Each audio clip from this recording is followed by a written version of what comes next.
জানিয়ে দেব সর্বশেষ আপডেট বাংলা সংবাদের শুরুতেই শিরোনাম।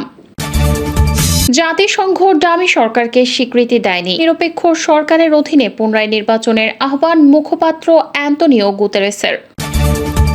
ভারত ও আমেরিকার নির্দেশে ডক্টর ইউনূস তত্ত্বাবধায়ক সরকারের প্রধান হতে যাচ্ছে পিনাকি ভট্টাচার্যের প্রতিবেদন। এতক্ষণ শুনছিলেন সংবাদ শিরোনাম, এখন থাকছে বিস্তারিত। পিনাকি ভট্টাচার্য বলেন, হাসিনার এখন সবচেয়ে বড় মাথা ব্যথা হলো টাকা পয়সা নিয়ে সে কোথায় পালাবে, সে কোথায় নিরাপদে থাকবে।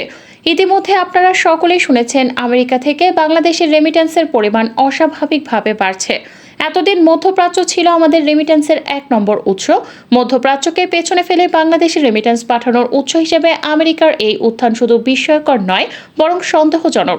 সে কারণে বাংলাদেশের গবেষণা প্রতিষ্ঠান সিপিবি ধারণা করেছে, বাংলাদেশ থেকে আমেরিকায় পাচার হওয়া টাকা রেমিটেন্স হিসেবে ফেরত আসছে। পিনাকি আরও বলেন, আমেরিকা সহ অন্যান্য দেশে টাকা পাচার তো গত কয়েক সপ্তাহ আগে হয়নি। অবৈধভাবে দেশের টাকা পাচার করে বিভিন্ন দেশে বেগম পাড়া গড়ে তুলেছে, সেটা গত ২-১ সপ্তাহে হয়নি। এটা হয়েছে অনেক দিন ধরে, হাসিনা ক্ষমতায় আসার পর থেকে। যারা এই টাকা পাচার করে আমেরিকায় পাঠিয়েছিল, তারা সেখানে স্থায়ীভাবে থাকার জন্যই টাকা পাঠিয়েছিল। কিন্তু হঠাৎ করে এখন এই টাকা ফেরত আনার কারণ কি? নির্ভরযোগ্য সূত্র থেকে খবর এসেছে, বিরোধী দলের শীর্ষ নেতাদের কারাগারে আটক রেখে ৭ জানুয়ারি কারচুপির নির্বাচন করায় ভিসা নিষেধাজ্ঞার আওতায় পড়েছেন এই সমস্ত টাকা পাচারকারী ব্যক্তিরা। তাই হাসিনা বুঝতে পেরেছে, আমেরিকায় পাচার করা টাকা রেখে দেওয়া বিপজ্জনক, কারণ মার্কিন সরকার সেই টাকা বাজেয়াপ্ত করবে। এই বিশাল অঙ্কের টাকা তাই অতি দ্রুত অন্যত্র পাঠিয়ে দিতে হবে।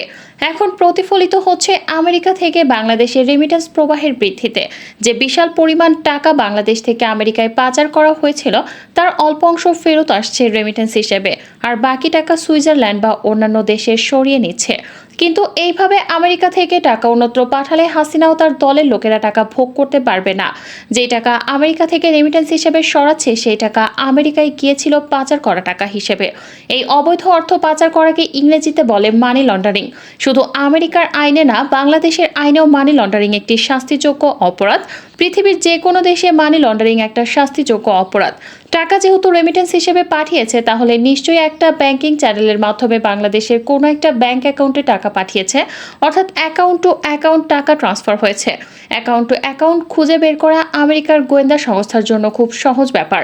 পিনাকি ভট্টাচার্য আরও বলেন, আমেরিকার মানি লন্ডারিং আইনে ইউএস কোড সেকশনে ১/১৯৫৬ এর অধীনে সর্বোচ্চ ২০ বছরের জেল এবং $৫ লক্ষ জরিমানার ব্যবস্থা আছে। ইন্টারপোলের সহযোগিতায় যৌথভাবে টাকা পাচারকারীদের চিহ্নিত এবং গ্রেফতার করে নিজের দেশে নিয়ে যাবে।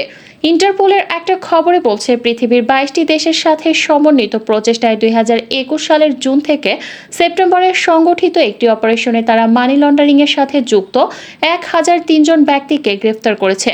পিনাকি বলেন, বাংলাদেশে হাসিনার শাসন জয় বাংলা হয়ে যাওয়ার সময় হয়ে গেছে। দেশে যেই টাকা ফিরিয়ে এনেছে, সেই টাকা জয় বাংলা হয়ে যাবেই, আর পশ্চিমা দুনিয়াতেও রাখতে পারবে না। একটা সময় ছিল যখন দুনিয়ার বিভিন্ন স্বৈরশাসকরা সুইজারল্যান্ডে কালো টাকা রাখত, সেই দিন বাকি খেয়েছে। সুইজারল্যান্ডে পাচার করা টাকা আমরা যেভাবে বাংলাদেশে ফিরিয়ে আনবো, শুনেন। পিনাকি ভট্টাচার্য বলেন, শুধু সুইজারল্যান্ডে পাচার করার টাকাই না, উন্নত বিশ্বে পাচার করা সব টাকা ফেরত আনা যাবে। কিভাবে আমরা টাকা ফেরত আনবো, আজকের আলাপ সেটা নিয়ে।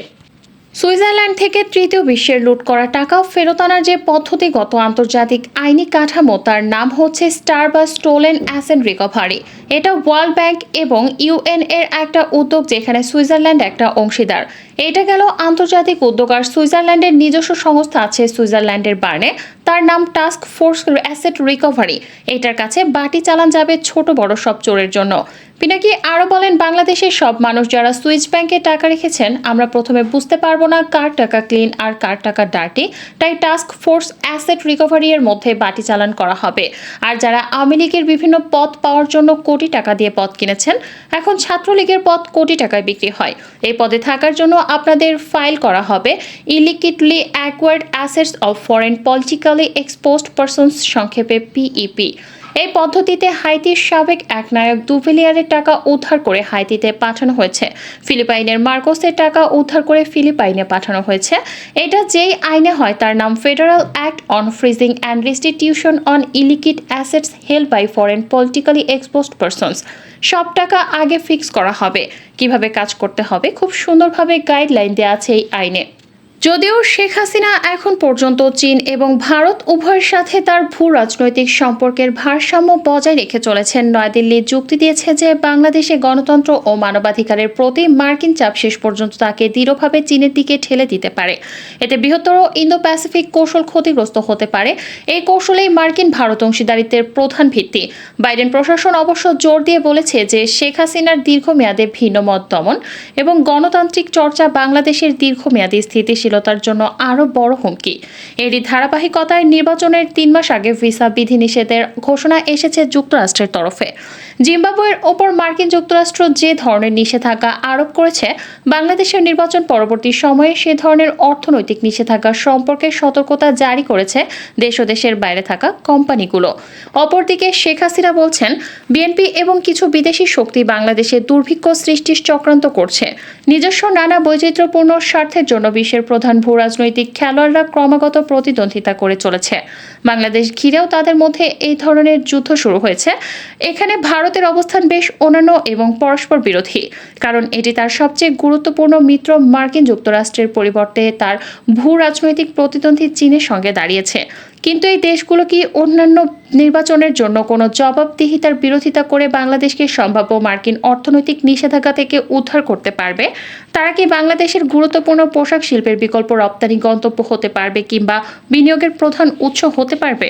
পিনাকি ভট্টাচার্য বলেন, বাংলাদেশকে একেবারে ডুবাই দিয়েছে হাসিনা বিদেশি ঋণ নিয়ে। বাংলাদেশের বিদেশি ঋণ গত 10 বছরে হাসিনার বিনা ভোটের আমলে 3 গুণ বেড়েছে।